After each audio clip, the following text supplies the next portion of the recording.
James Twin for the untouchable true school sports.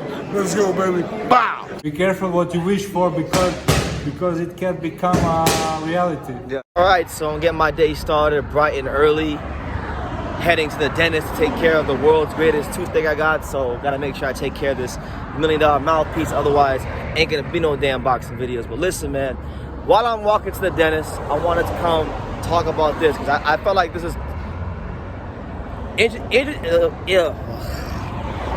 All right, so I'm getting my day started bright and early because I have to go to the dentist. I'm walking to the dentist to take care of the world's greatest toothache.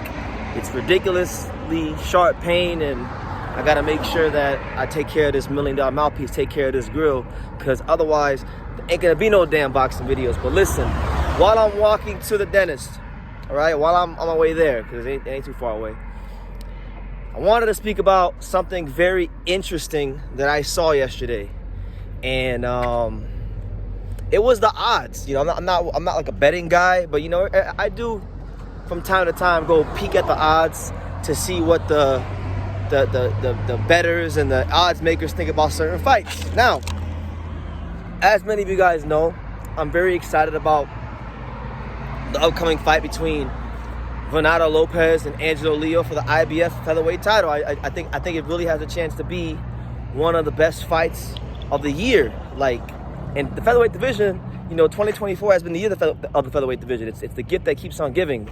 We've had a lot of great fights in this weight class already this year, and this just adds to it, in my opinion. But the odds came out, the opening odds came out, and you know, I expected Angelo to be an underdog. I really did. Really and truthfully, it wasn't surprising to me that he was going to be an underdog. But what did surprise me a little bit, mildly, was how much of an underdog that the odds makers made him.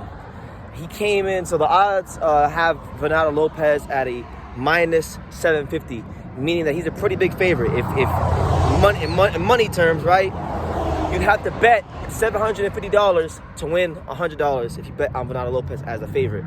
Angelo comes in at a plus 510, and for those that don't know about betting, basically for every $100 you bet, if Angelo were to beat Venado Lopez, you would get $510 back. So he's a 5-to-1 underdog. That's what they think, and it's a bit surprising. I think, honestly, if I could just be honest for a second, I think it's quite disrespectful. Like, Venado Lopez is a unique talent. He's a dynamic fighter. He's strong at the weight class.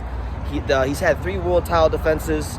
He's the probably one of the more, not like he has the most title defenses. So at the moment, if you're just going off of like who has the belts and who's defended it the most, technically he is the best featherweight in the world right now. Just off that. But if I'm being honest, I don't think there's anybody on Venado Lopez's entire resume that Angelo couldn't beat. And quite frankly, if I really wanted to keep it a spade, there's some guys that Venado went life and death with that I believe Angelo would stop. Like the Josh Warringtons of the world and the Joet Gonzalez's of the world. I just think this is what happens to guys in boxing when, you know, you're just a quiet fighter and people don't really like, you know, pay too much attention to you like they should, because you don't talk a whole lot, and people think it's really sweet. Like, people really think it's sweet. They think Venado Lopez is really just gonna walk through Angelo, and it's gonna be a tough fight for both men. I'm not sitting here saying, like, I'm not talking down on Venado. I think Venado is gonna be a hard night at the odds for Angelo. That's why they're both gonna have to train their ass off and go to some deep, dark, uncomfortable places to win this fight. There's no ifs, ands, or buts about it. But plus 510 is just straight up disrespectful to the fighting pot of Albuquerque. Mind you, they're fighting in his hometown, so who's to say, you know, if the fight was close, that he wouldn't get a close decision, you know? So, hey, it is what it is. This is what we live for in boxing. You know, it's almost like the odds makers didn't learn the lesson the first time.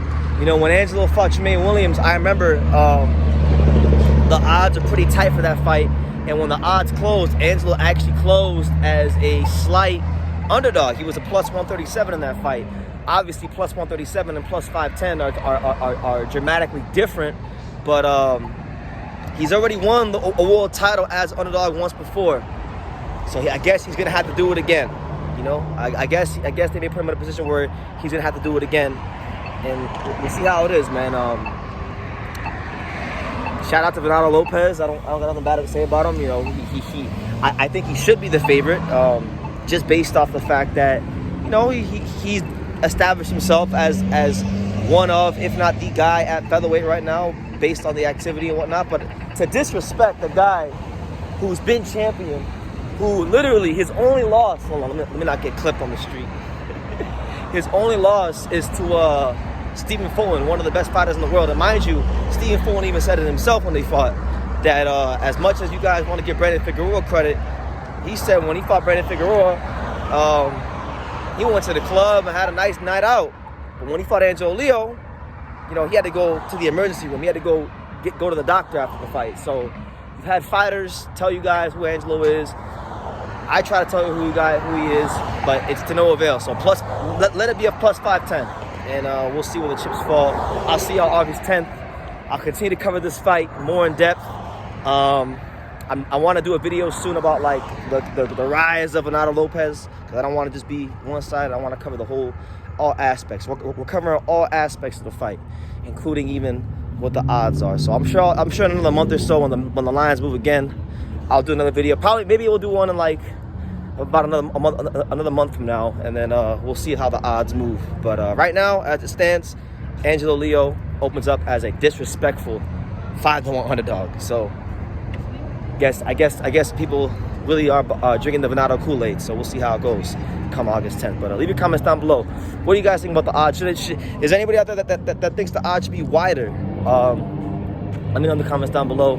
Make sure you guys take the time to subscribe. And like I say in every single one of these videos, you can love me or you can hate me, but I'm Jessica from Daniel. So until next time, take care. Thank you for watching another video on the untouchable True School Sports Empire. I'm at the Boxing Hall of Fame out here in Canterbury, New York. And for more great boxing content just like this video, make sure you click and subscribe right over here.